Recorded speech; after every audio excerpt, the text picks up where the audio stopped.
Hi, welcome to my channel, Reader Woman. My name's Judy, and let's talk book haul. I have a small book haul. It happened on Saturday.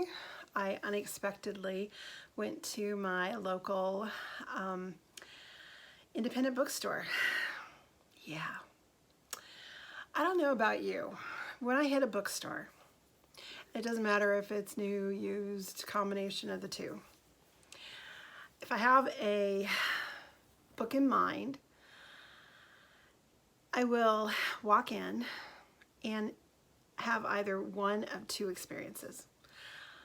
One, nothing quite hits me, I may walk out of there with a book or two, but I had to struggle to find a couple of interesting books.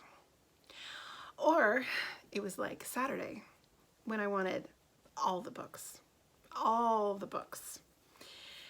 So I went with my niece Katie again, and she bought 2 books. I bought 3, and I basically said, we got to get out of here.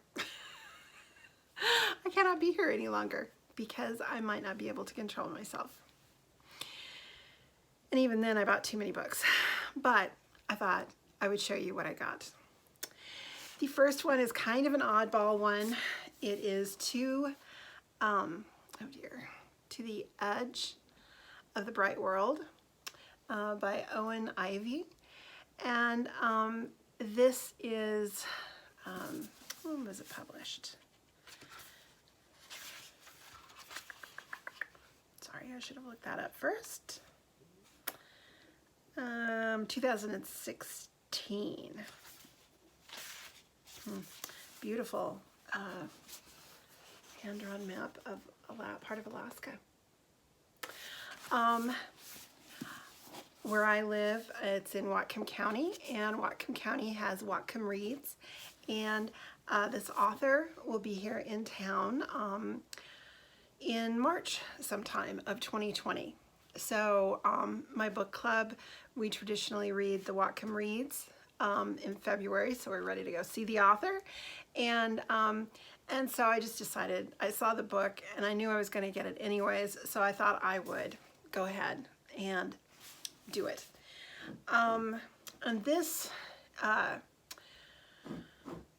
in the winter of 1885, decorated war hero Colonel Alan Forrester leads a small band of men on an expedition that has been deemed impossible to venture up the Wolverine River and pierce the vast, untamed Alaska territory. Forrester records his extraordinary experiences in hopes that his journal will reach his newly pregnant wife, Sophie, if he doesn't return. Because once he passes beyond the edge of the known world, there's no telling what awaits him. As Forrester and his men map the territory, they cannot escape the sense that some greater mysterious force threatens their lives. And then it also goes on to talk about Sophie, his wife, left behind at Vancouver barracks. Sophie yearns to explore the world alongside her husband. She does not know that the winter will require as much of her as it does of Alan, and that her courage and her faith will both be tested to the breaking point. So anyways, it should be an interesting read with semi-local. I'm about 30 minutes in Washington State from the city of Vancouver, British Columbia. While I've never been to Alaska, a lot of people who live in my region either came from there or have ties or regularly go. So anyways, should be a great read. I'm looking forward to that. Then I knew it was coming out in paperback, but it just shocked me.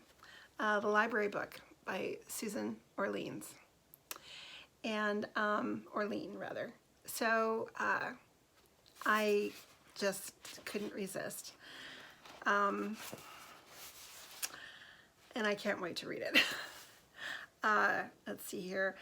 On the morning of April 29th, 1986, I was no longer in Southern California. A disastrous fire broke out in the Los Angeles Public Library. By the time it was extinguished, the fire had destroyed or damaged more than 1 million books. Over 30 years later, the mystery remains. Did someone intentionally set fire to the library? And if so, who? So, weaving her lifelong love of books and reading into a thrilling investigation of the fire, award-winning New Yorker reporter Susan Orlean, hailed as a national treasure by the Washington Post, but not the New Yorker, delivers a mesmerizing and uniquely compelling book that manages to tell the broader story of libraries and librarians in a way that has never been done before, revealing how these beloved institutions provide much more than just books and why they remain an essential part of the heart, mind, and soul of our country. So yeah, I'm really looking forward to getting to this. And oh, it's a nonfiction. I might have to be reading this next month for Nonfiction November. And then my last, but definitely not my least, Jeanette Winterson, Frankenstein. I could not resist it. Her autobiography, Why Be Happy When You Could Be Normal.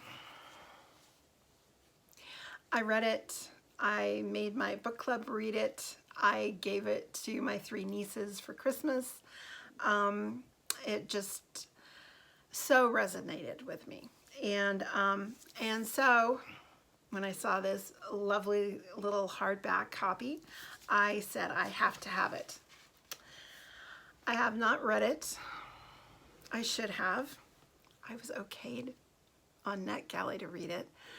But my life has been a little bit in a turmoil lately. So let me read what it's about.